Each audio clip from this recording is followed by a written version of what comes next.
Hai, apa kabar semuanya? Saya harap kita semua baik-baik saja dalam lindungan kasih karunia Tuhan. Saat ini saya mau berbagi firman Tuhan, berbagi pesan dari firman Tuhan yang diambil dari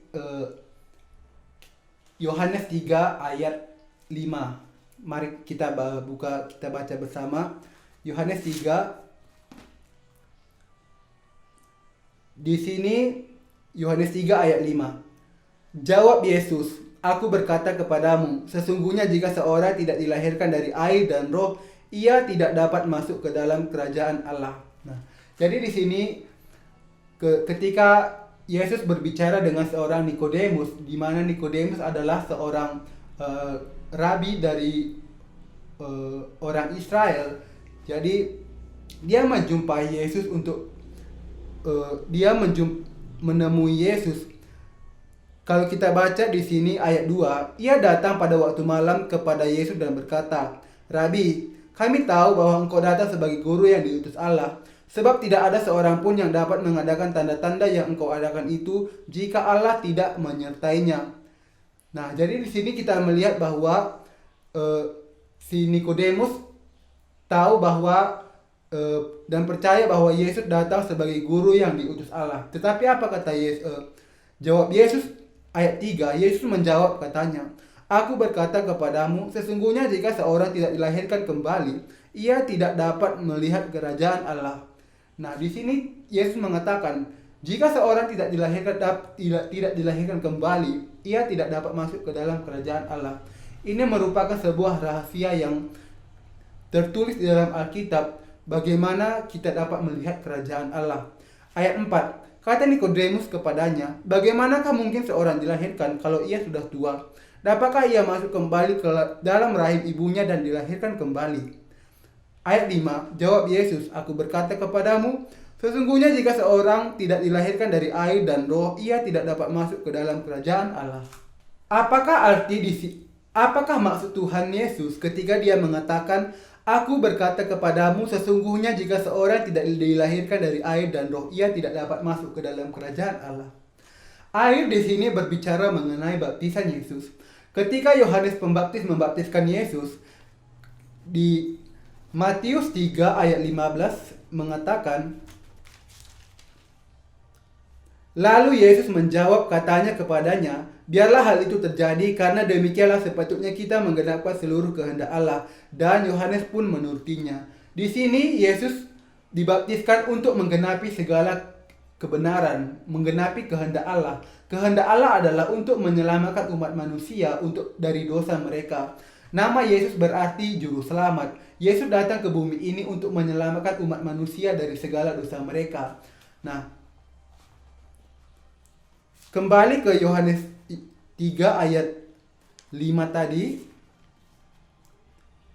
air berbicara mengenai baptisan Yesus, di mana pada saat Yesus dibaptiskan, yaitu untuk menggenapi seluruh kehendak Allah. Kehendak Allah yaitu agar seluruh umat manusia diselamatkan. Bagaimana agar manusia bisa diselamatkan dari segala dosa mereka? Yaitu dengan segala dosa manusia ditanggungkan kepada Yesus ketika Yohanes membaptiskan Yesus. Ketika Yohanes membaptiskan Yesus, maka seluruh dosa umat manusia, seluruh dosa dunia ditanggungkan kepada Yesus. Yohanes 1 ayat 29 berkata, pada keesokan harinya Yohanes melihat Yesus datang kepadanya dan ia berkata, "Lihatlah anak domba Allah yang menghapus dosa dunia." Di sini Yesus merupakan anak domba Allah. Mengapa di sini dikatakan Yesus adalah anak domba Allah?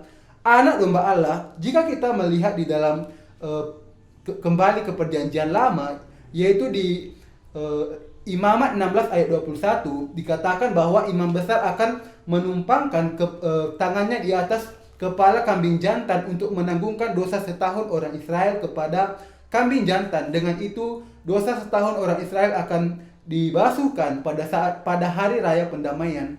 Kita baca di Imamat 16 ayat 21. Dan Harun harus meletakkan kedua tangannya ke atas kepala kambing jantan yang hidup itu dan mengakui di atas kepala kambing itu segala kesalahan orang Israel dan segala pelanggaran mereka, apapun juga dosa mereka. Ia harus menanggungkan semuanya itu ke atas kepala kambing jantan itu dan kemudian melepaskannya ke padang gurun dengan perantaraan seseorang yang sudah siap sedia untuk itu. Di sini dikatakan bahwa Harun mengakui segala dosa orang Israel dan menumpangkan tangannya ke atas kepala kambing jantan. Nah, di sini Yesus merupakan kambing jantan. Di sini menyiratkan mengenai akan bahwa Yesus akan datang ke dunia ini dan dibaptiskan oleh Yohanes Pembaptis, yaitu dengan bentuk penumpangan tangan ya. Baptisan dan penumpangan tangan merupakan hal yang sama. Jadi Yohanes merupakan keturunan dari Harun sendiri, di mana kalau kita baca di Lukas pasal 1 ayat yang ke-5. Pada zaman Herodes Raja Yudea ada seorang imam yang bernama Zakaria dari rombongan Abia. Istrinya juga berasal dari keturunan Harun, namanya Elisabet. Nah, di sini kalau kita baca di dalam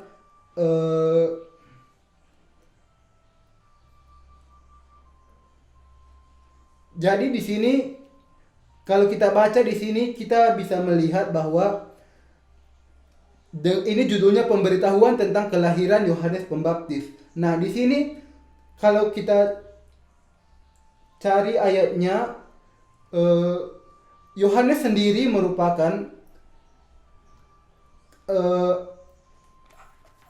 Zakaria di sini adalah ayah dari Yohanes Pembaptis dan Elisabet adalah ibunya. Di mana tadi disebutkan bahwa Zakaria dan Zakaria dari rombongan Abia. Nah, sementara Abia ini adalah cucu dari Harun. Kita bisa lihat dari 1 Tawarik 24 ayat 10. 1 Tawarik 24 ayat 10. Kalau kita baca 1 Tawarik 24 ayat 10. Nah, yang ke-7 pada Hakos, yang ke-8 pada Abia. Nah, jadi di sini pada saat itu karena keturunan Harun yang ada sangat banyak, yakni ada 24 cucu Harun. Jadi untuk melayani di dalam kemah di dalam tempat rumah ibadah untuk melayani Tuhan, Daud mengatur imam yang akan bertugas. Nah, jadi yang ke-8 adalah Abia. Zakaria merupakan Zakaria dari rombongan Abia di sini dikatakan. Jadi dari sini kembali lagi ke Yohanes 3 ayat 5 tadi bahwa dikatakan jika seorang tidak dilahirkan kembali dari air dan roh, ia tidak dapat masuk ke dalam kerajaan Allah-nya. Jadi air adalah berarti baptisan Yesus. Air merupakan kiasan keselamatan kita. Di dalam 1 Petrus 3 ayat 21 dikatakan, juga kamu sekarang diselamatkan oleh kiasannya, yaitu baptisan. Maksudnya bukan untuk membersihkan kenajisan jasmani, melainkan untuk memohonkan hati nurani yang baik kepada Allah oleh kebangkitan Yesus Kristus. Nah, jadi kita diselamatkan oleh baptisan. Ya, baptisan itu bukan membersihkan kenajisan jasmani, melainkan untuk memohonkan hati nurani yang baik kepada Allah oleh kebangkitan Yesus Kristus. Jadi di sini kita bisa melihat betapa penting arti dari baptisan Yesus. Dengan baptisan Yesus, tanpa baptisan Yesus kita tidak dapat diselamatkan. Tanpa penumpangan tangan di dalam perjanjian lama oleh imam besar, kambing jantan kalau disembelih tanpa penumpangan tangan itu tidak akan ada hubungannya dengan bangsa Israel. Demikian juga di sini, tanpa Yohanes Pembaptis membaptiskan Yesus, kematian Yesus di atas kayu salib tidak akan tidak memiliki arti. Nah, dan roh berarti di sini berarti bahwa Yesus disalibkan di atas kayu salib dan pada hari ketiga bangkit dari antara orang mati. Itu adalah berarti bahwa Yesus adalah Tuhan sendiri. Kalau kita baca di Keluaran 25 dikatakan Keluaran 26. Nah, ayat 1. Kemah suci itu harus kau buat dari 10 tenda dari lenan halus yang dipintal benangnya dan dari kain ungu tua, kain ungu muda dan kain kirmizi dengan ada kerupnya buatan ahli tenun. Haruslah kau buat semuanya itu. Di sini dikatakan bahwa kemah suci sendiri terbuat dari kain biru, kain ungu tua, kain ungu muda, kain kirmizi dan dari lenan halus yang dipintal benangnya. Nah, kain ungu tua atau kain biru dalam bahasa Inggris adalah blue cord di sini atau kain biru. Kain biru berarti kain biru di sini melambangkan mengenai baptisan Yesus. Sementara kain kirmizi di sini melambangkan bahwa Yesus disalibkan dan mati di atas kayu salib, dan kain ungu muda atau kain ungu di sini berarti bahwa Yesus adalah raja segala raja. Dia adalah Tuhan sendiri yang bangkit dari kematian pada hari ketiga. Yesus merupakan Tuhan sendiri yang menciptakan Anda dan saya. Ini bisa kita lihat di dalam Kejadian 1 ayat 26 dikatakan, "Berfirmanlah Allah, baiklah kita menjadikan manusia menurut gambar dan rupa kita, supaya mereka berkuasa atas ikan-ikan di laut dan burung-burung di udara dan atas ternak dan atas seluruh bumi dan atas segala binatang melata yang merayap di bumi." Di sini dikatakan berfirmanlah Allah, baiklah kita menjadikan manusia menurut gambar dan rupa kita. Di sini kita bisa, ini merupakan bukti adanya Allah Tritunggal, bahwa Yesus adalah Allah sendiri dan anak dari Allah Bapa, dan ada Roh Kudus. Di sini bisa dibuktikan dengan adanya kata kita di sini. Allah dalam sidang ilahi berarti pada saat dia menciptakan manusia, Allah berkata, baiklah kita menjadikan manusia menurut gambar dan rupa kita. Nah, di sini berarti bahwa Yesus adalah Allah sendiri. Yesus adalah datang dengan air dan roh, ya. Roh di sini berarti Yesus adalah Tuhan, Raja segala raja, yang datang dengan kain biru, kain ungu dan kain kirmizi. Kain ungu adalah bahwa Yesus adalah Allah sendiri, Raja segala raja. Nah, kembali ke dalam, kalau kita baca di 1 Yohanes 5 ayat 5 sampai 7, kita baca bersama 1 Yohanes 5 ayat 5 sampai 7. Demikianlah firman Tuhan. 1 Yohanes 5 ayat 5 sampai 7.